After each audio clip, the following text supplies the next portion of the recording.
Okay, here we go. Day 130 of the Sherwin aluminum lockout. Well, today, first of all, I'd like to say what a wonderful day it is. It is about 4:30 in the morning. Beautiful day. Nice crisp air. Anyways, I'd like to dedicate this one to my good buddy, Cy Trevino. Cy, do you remember those days when you first came to Sherwin Aluminum Plant? Weren't familiar with the plant that much yet. Do you remember how we'd sit in your office, we'd come up with new ideas?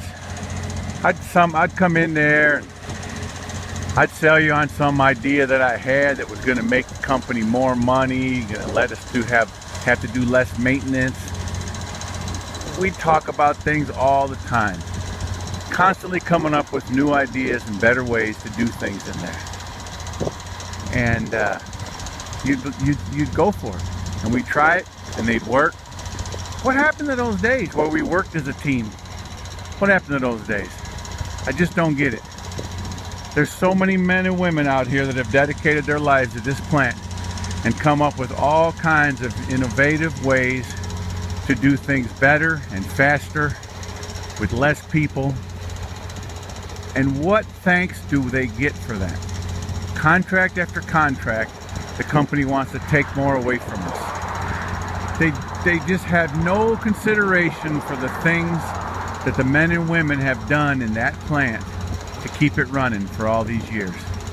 And Cy, I know you know firsthand some of the things we came up with in those days when you were new in the plant and you didn't have your feet wet yet and you weren't really sure what was going on out here. I know you remember those days. I just don't get it why the company doesn't see any value in that. They locked out all these men and women with all that knowledge of how to run that plant and keep it running at 5 units wide open. It makes no sense to me whatsoever.